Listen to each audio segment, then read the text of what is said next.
Welcome to Monet Cafe. I'm artist Susan Jenkins, but if you're seeing this video, you already know it because this is my Patreon exclusive video where we will be pastel painting tiny treasures.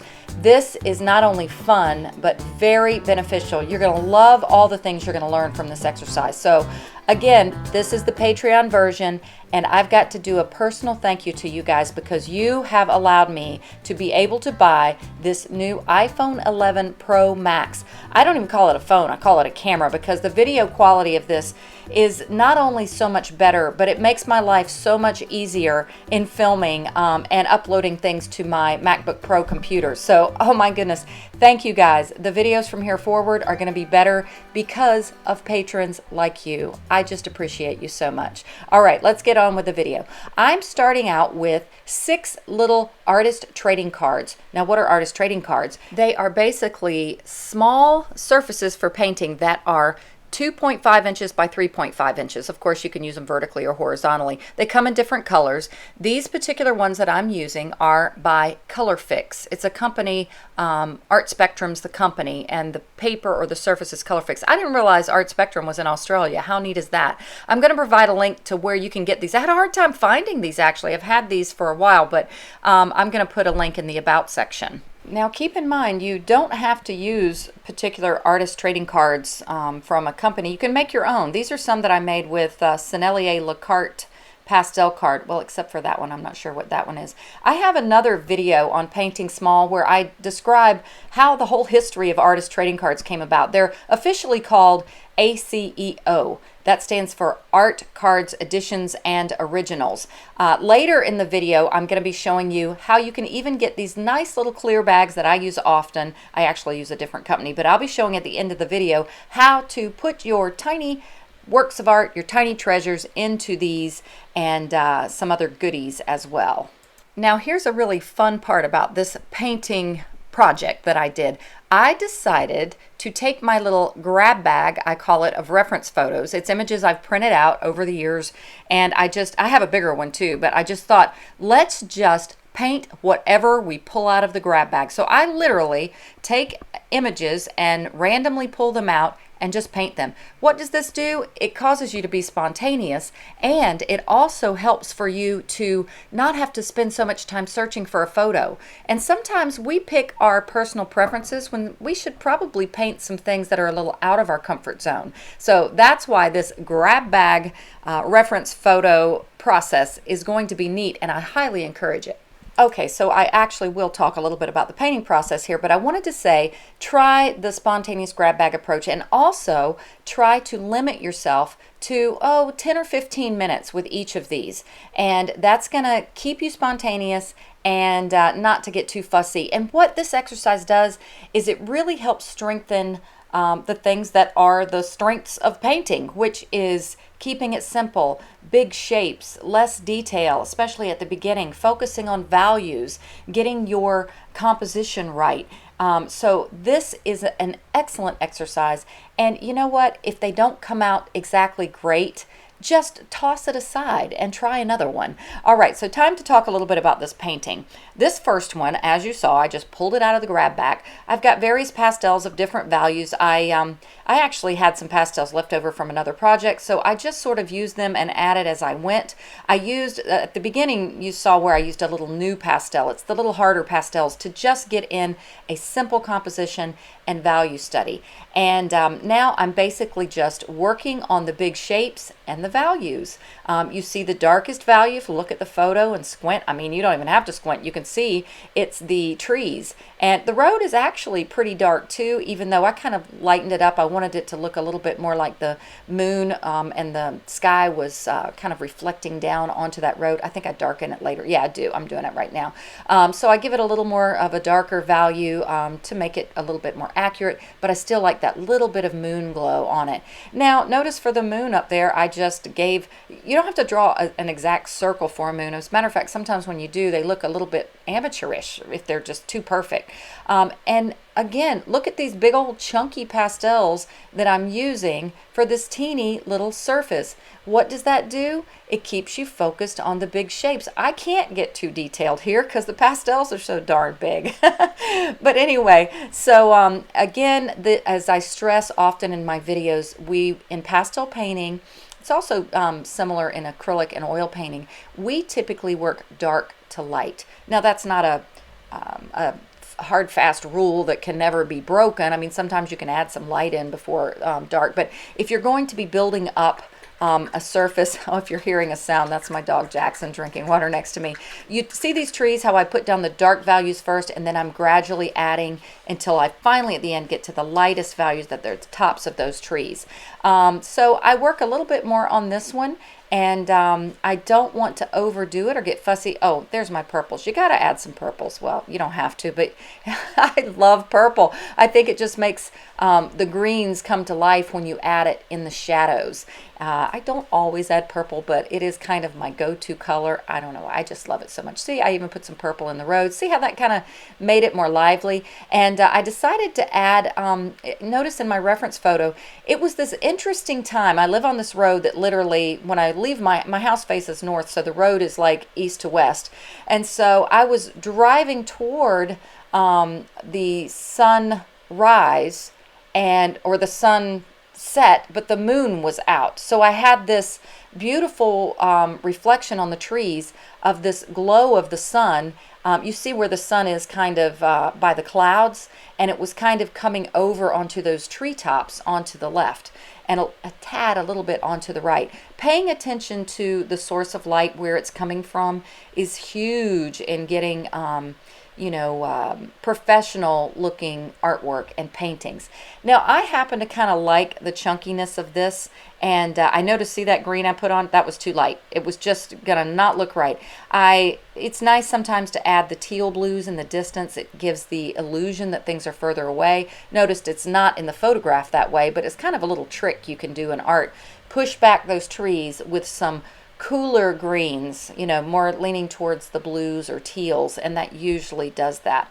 All right, wrapping this little one up here, and then it's time to go into the grab bag of fun reference images and just pick whatever comes out.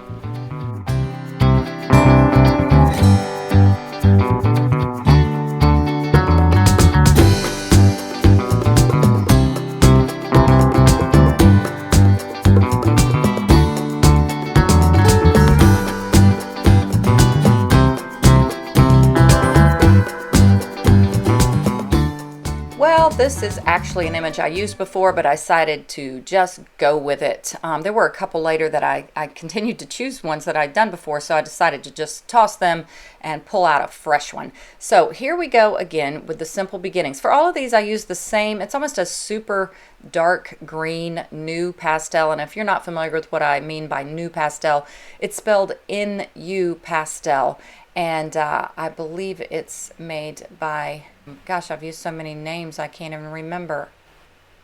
Prismacolor. So it's a harder pastel, and they're really good for kind of sketching. They're good for fine lines and detail, and I love them for just initially sketching in a composition. I just showed my pastels real quickly there, and once again I'm just kind of working with what I've got available. That's again the point about this, is not getting fussy, and I promise you it's going to help you focus on the majors rather than focusing on the minors, which is lots of detail and getting caught up on finding the perfect photo, and we just need to get better at our painting skills. So once again, use or give yourself limited time, 10 to 15 minutes at most with these, and just have fun. Don't be afraid to throw it away. If it's terrible, you didn't spend a lot of money or a lot of time on this. I am sorry about my shaky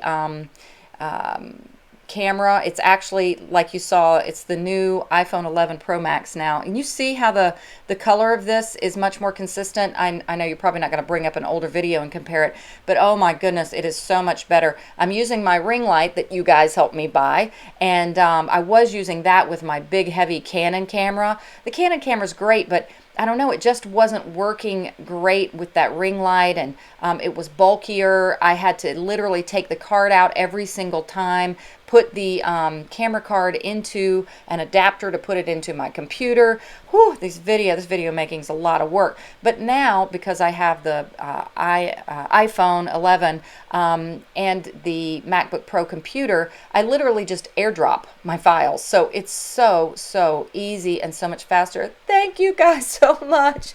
Oh, I'm just loving that whoever it was to recommend me getting a Patreon page.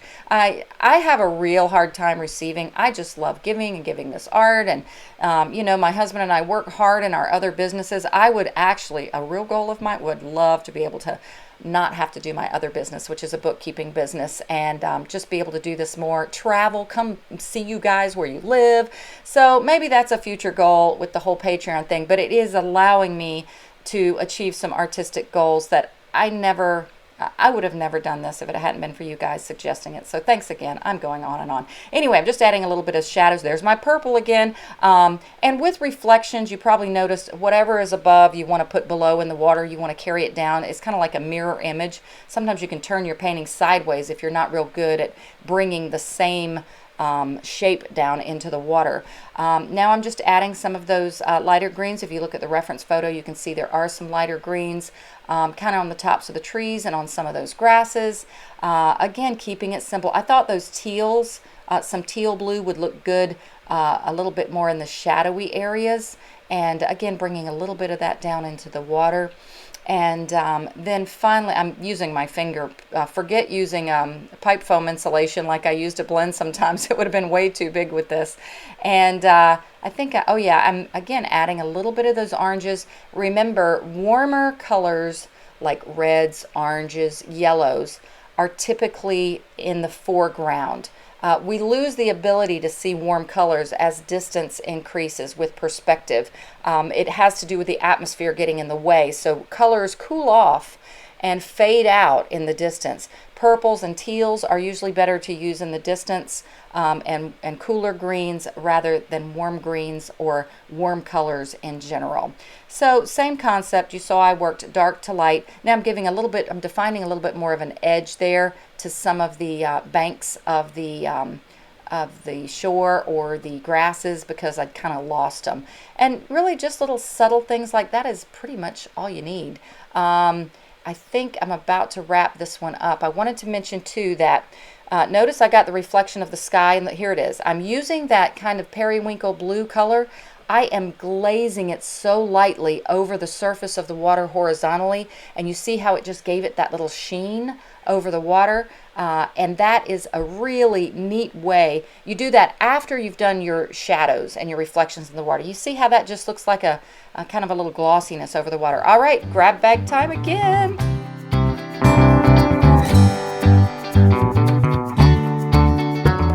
Okay, here we go again. Number 3. Really, on number 3 already? Look at how I made that mark on the reference image. If you see my other videos, I often work with halfway points in judging where things are. Notice the tree line is not really at the halfway point vertically. So it's just kind of a neat way to measure without having to put grid lines or anything like that. And the more you do it, it just gets easy and fast. Now, I sometimes like to get creative on sky colors.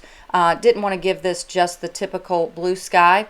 So I thought I'd add a little violet. As long as you get value right. What's the expression? Value is king, but color gets the glory. If you get value right, you can get really creative with color.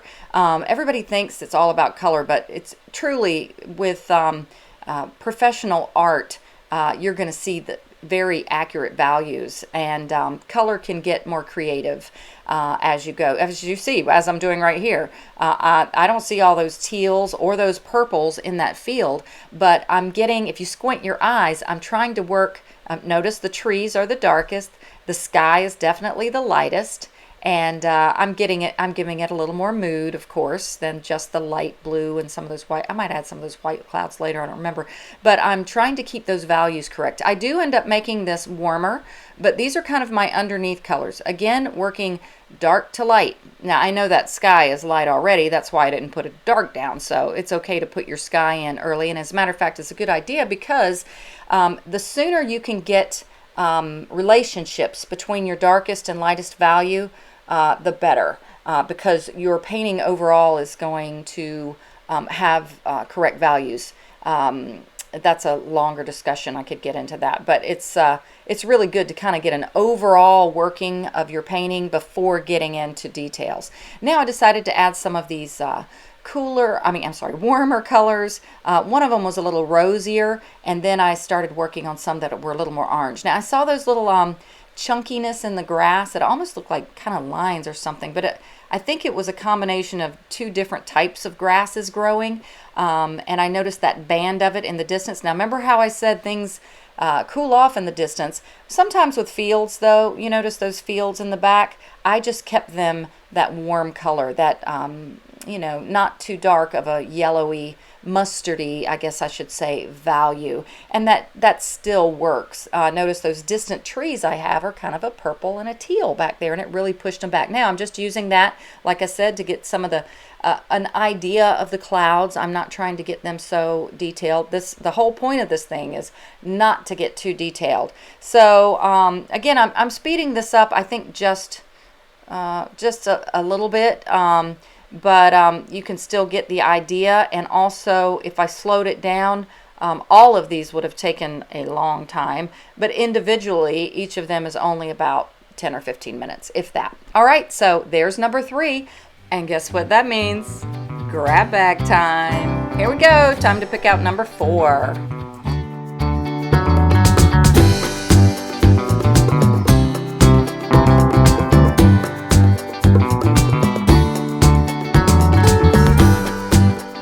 Oh, this is a little photo from kind of behind my house. Some of you guys know our saga of how we had to move from our home to a little piece of land out in the country where it had a little farmhouse. We renovated after our home flooded, and that's where we live now. And I have this, even though many things are less convenient about this home, the backyard, the cows, some of you have seen the cows in my backyard, so many other things are just such a blessing. So, there's always, what do they call it, a silver lining, and or a blessing in the storm, or a rainbow after the flood, and we have truly experienced that.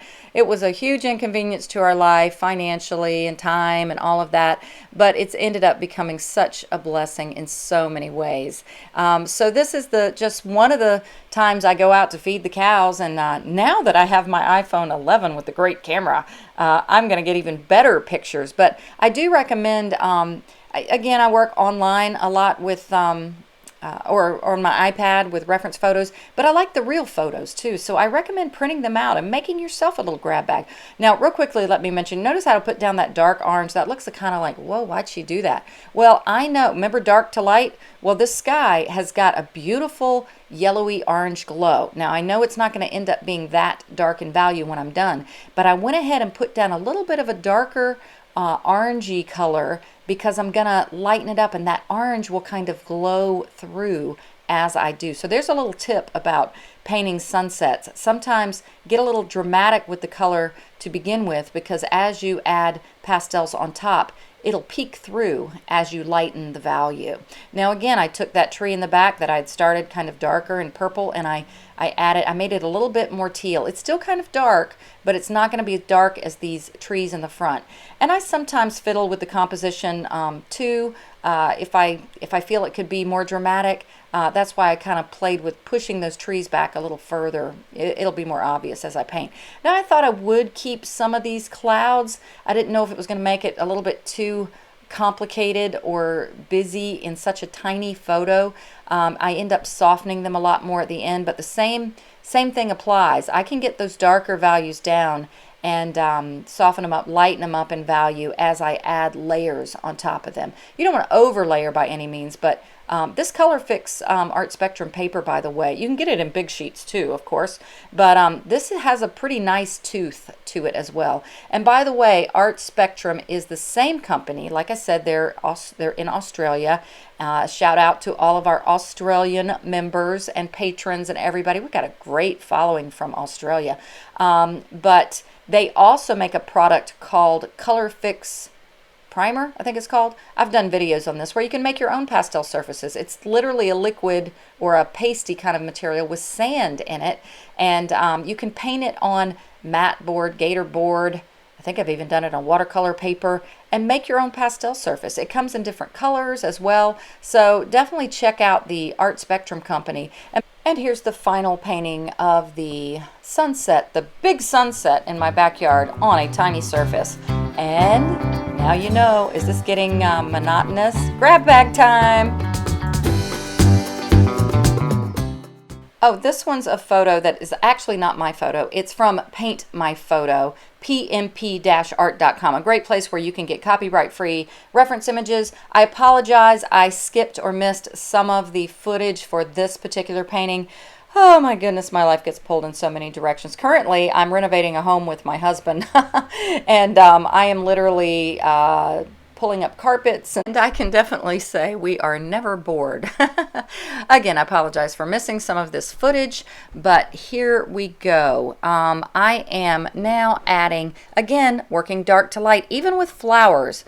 Not always, but especially with larger flowers. Get your darkest value down first, and then it's going to add more depth to your flower. Otherwise, they're just going to look kind of flat without a lot of dimension to it. So as you can see, I am adding a lighter red on top of that dark, and now an even lighter. I ended up making mine a little bit more orangey than they were in the photo. And another trick or tip is to vary your direction of your flowers, where they're looking. I always think of them as looking in directions. Our brains naturally have a pattern or a habit of making a pattern and organizing things, and so sometimes it's kind of hard for us to break out of that and get that randomness that we see in nature. I always say nature has a beautiful spontaneous harmony. It is harmonious and spontaneous at the same time. And I just think the Lord has this beautiful way that he has such order in our world and our earth. And yet there's still this almost like a dance of nature. It's just wonderful and gorgeous. Have you ever seen those, what are those birds called? Starlings, maybe? That they fly, and they're literally like a shape or a pattern that keeps growing, emerging, and changing, and again, like a dance or a beautiful song. So it's really nice. Now I'm just taking another pastel after I got my darks in, kind of glazing it almost like I did that water over it, instead of drawing too many individual leaves with this. At the end, I use a new pastel and the side of this pastel to get some indication of some, what I say leaves, I meant stems or grasses. To them, and then I add a few more, but I wanted to get some of that main pastel over top of the flowers so it kind of buries them. Not all of your flowers are going to be floating on the top or stuck on the top like you pasted them up there. That's going to make your art or your painting look less professional than if you get some of those flowers buried down in there. And here's this final painting. I titled all of these tiny, by the way, tiny poppies, tiny daisies, tiny road. Okay, guess what time it is? What are we on, number 5? Okay, let's see, what's it gonna be? Oh yeah, another backyard photo, this time during the day. These beautiful little daisies. They're not really daisies, they're kind of like weeds, but hey, I'll call them daisies. Here we go again, and you know the drill by now. That's another thing, these little paintings like this, especially if you do them in multiples. That's another thing I encourage. Don't just do 1 or 2. Try to do, I mean, at least 4. But you learn what works and what doesn't work, and what to repeat and what not to repeat, and it really will strengthen your artistic skills. Now, I'm using this new pastel again, and this time I didn't want that field to be so flat, so I made like an indication of a road going back. It's going to create a more interesting composition. A lot of it gets covered up with some of the grasses and the pastels I layer on top, but you still get that indication of of a dark path that leads the eye, even if it's subconsciously. Now here I go again, getting creative with sky colors. I didn't really want a blue sky in this one. I mean, it's just kind of the standard. I like blue skies. I do them sometimes, but I thought, you know, kind of a more pinkish purple sky. Plus, I know I'm going to have some of my little daisy flowers peeking up or popping up over the horizon into the sky. Now the flowers are kind of white. You'll see how I don't start out with white, kind of like the other ones. I start with a darker color and darker value, and then I lighten it up. But I know they're going to be pretty light. My final strokes on my daisies are going to be pretty white. So if I have a white sky behind it, there's no contrast. And in art, one of the most powerful tools you can have is to use contrast in your favor. And what are you wanting your viewer to see? What's the most important thing about your painting? And whatever that is, you give it more contrast. What is contrast? It's basically dark next to light. Okay, that's probably the most simplified way to say it. So if your sky is very light and your daisy that's popping up, say that's what you want to be the focal point, is very light, there's no contrast. So I was kind of thinking I want my sky to be a little, not dark by any means, but darker than white in value. And so you'll see at the end how the daisies really show up more because the sky is not a white sky. Also too, another quick rule is strokes in the distance need to be more horizontal. As you move closer to the foreground, notice how I'm starting to move them more vertically, because if you lay down and look in the grass, or you know, kind of bend down, the grasses in your immediate field of vision, foreground grasses, you can see they're going vertically. As you look in the distance, you can't see those vertical grasses. They all start to make like a blanket over the field or whatever you're looking at. Adding a little more purple into the sky. And again, I got creative with color here. I am going to add more greens before it's all done, but those darker blues and teals in the foreground give it some depth. I'm even adding purple, big surprise, right? And now this is such a darker value that I'm not going to take that back into the distance. It would all of a sudden make the distance not appear distant. It would be too dark and it would pull it forward. So playing around, because I have some pink in the sky, I was thinking about giving a little bit of that here and there to kind of harmonize the sky and the earth together. That's another little artist tip or trick where you might not see it in the photo. It actually is happening in nature. All colors are playing off of each other. It just might not be as dramatic to your eye, or especially in a photo. So I do intensify that. Now you see that tree in the back? See how I said it would bring it forward? I did feel like it needed a little more depth, so it was a little closer than the one so far away. So I gave it a little more dark, but then I layered it over with a little bit more of that teal. So, so I want kind of almost 4 layers in this. The tree to the right, that's the closest. The next one, I think I do lighten that one up a little bit, is the next in closeness, and then like 2 other layers. There's a couple more a little further back, and then those little teal ones so far away. Give it almost 4 layers of trees there. I decided to go ahead and add a little peach to this instead of it being so pink. I had that color laying there and I thought, yeah, let me warm it up a little bit with that peach. All right, now here is where I'm getting in kind of the centers of the daisies. Even though they look just yellow, if you look at the photo, they actually have some depth to them, like down at the base where the center meets the petals. So you go ahead and get the dark in, then add a next value lighter, is this little bit of orangey color. And then I'm going to add that little bit of a golden kind of a color. I make mine a little more orange, but notice I did 3 values: a dark, a medium, I shouldn't say a medium, a dark, a not so dark, and a medium. Now notice these daisies, I'm using not white. This is almost like a pale mauve or pink color, and it did just blend right in with the sky on that daisy that's up in the sky. But you'll see by the time I add the lighter on top of this, again, flowers, the same thing, you will notice that it is going to stand out against the sky. Now, ones that are buried deep, I'm giving them almost like a neutral blue color. They're in the shadow, and the value is going to be a little darker because they're going to be buried. They're not sticking up. They wouldn't be white down in the grass. Now, notice, see how that pops? When I add the white to the petals there, I'm not going to do it to all of them, just the ones that are kind of sticking up over the grasses. And not to every petal either, only to the ones that the sun might be hitting. Sometimes a petal may be at an angle and the sun's not hitting it. So try to avoid doing every petal in the same pattern and the same value. It really helps with it look more like that spontaneous harmony like is in nature. Now I'm adding just a few stems. Again, the new pastel is good for that. Just kind of here, there, and everywhere. I'm getting one that's a little more of a neutral green, not such a popping green. Adding a little bit of a little more flower pods down in the bottom, or flower heads. And I did kind of like some of those tall grasses that were like right in the foreground. I think I literally laid down to take this picture in the grass, and so I had that kind of whatever they call it view, where you're down real close to the air. So there's that final painting. Here's all 6 of them. Look at that. Actually, I had 2 more that I had done previously, and those 2 were just out of my head. I didn't have a reference photo for those. All right, so now I want to tell you a little bit about how to package these, preserve these, market these, and these clear bags. At the beginning, I showed a little bag that was made by Crystal Clear. I have a video where I advertise or promote the Crystal Clear bag. I actually like these clear bags, www.clearbags.com, better. They're less expensive. Now I'm just showing you here, I didn't have the right size, but I usually, when I have a bigger painting, I put a foam board cut to the same size as the painting in with the painting. And a little instruction sheet, pastel framing tips. I'll show you one I'll put together in a minute. So I put that in, and then I also put in a little business card.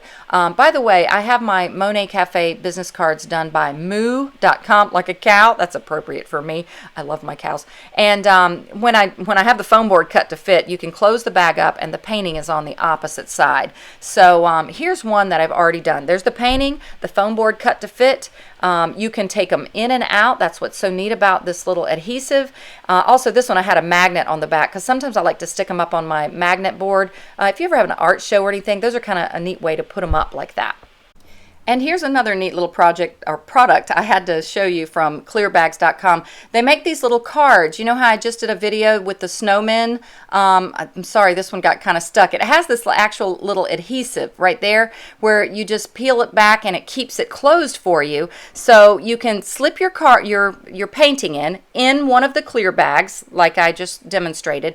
You can write inside the card if you want and stick it in an envelope. Now, if you want it to be a little more sturdy, you might even put a little piece of foam board in the envelope. I think it should fit. Here are the little mini clear bags I used for the artist trading card sizes. Look how teeny they are. Again, I used a company before called Crystal Clear. Now I use clearbags.com. They're great. They're less expensive. It takes a little finesse getting these into the bag, but once you do, they're great. Now, I wanted to show you, they make the little frame cards also. I believe that one was from Strathmore, that you can use to put your little artist trading cards in a little framed card to send to someone, even teeny weeny little envelopes. I don't know if you would mail it or just give it to them as a gift like that. And here's another little goody piece of information. Man, I'm giving you guys a lot of stuff in this one video. These are my cards that I love by moo.com. The neat thing about these cards is that I got the rounded corners, which is cool. You can get multiple images of your paintings in one order. You can choose up to, I think it's 50 different paintings. So you have a combination of paintings. A lot of times it's fun giving your cards away. People are like, oh, can I pick which one I want? It's kind of neat. Okay, I'm really going to speed this up and put all of these into the little plastic bags.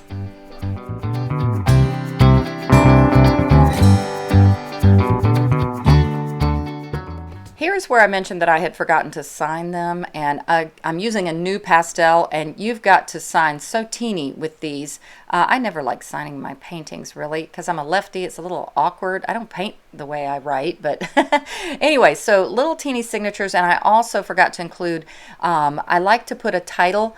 Sometimes I put it in a little card and put it in the painting, but these are so teeny, I just write it on the back. Now let me show you. I got some pastel dust on that card, so a kneaded eraser, Kneaded, I think it's spelled, will take it right off. So I just put the title of the painting and the year. I don't worry about the month, and I just kind of sign it again. So I did that with all of these little teeny paintings and put the business card in there. And the reason I don't put the pastel framing tips and information in these is it would make it too bulky. Okay, another product tip. You guys have probably seen these little stands in Michael's, Joann's. They're really cheap. I actually stained one of them, but they're nice to set your little paintings on if you give it as a gift. I have these already in the bag, so they're a little shiny. It's kind of hard to see them. But now you've got your little paintings, and again, you get better the more that you do these. Don't expect the first ones for you to really be super pleased with. I was not pleased with the first ones I did. I was like, oh my gosh, these little paintings are so hard. But the more you do it, the better you get. And again, you could get big results from painting tiny. So let's get to painting, guys, and please share your results in our Patreon group that's on Facebook, Susan Jenkins Patreon group. I love to see your work. All right, guys, happy and blessed painting.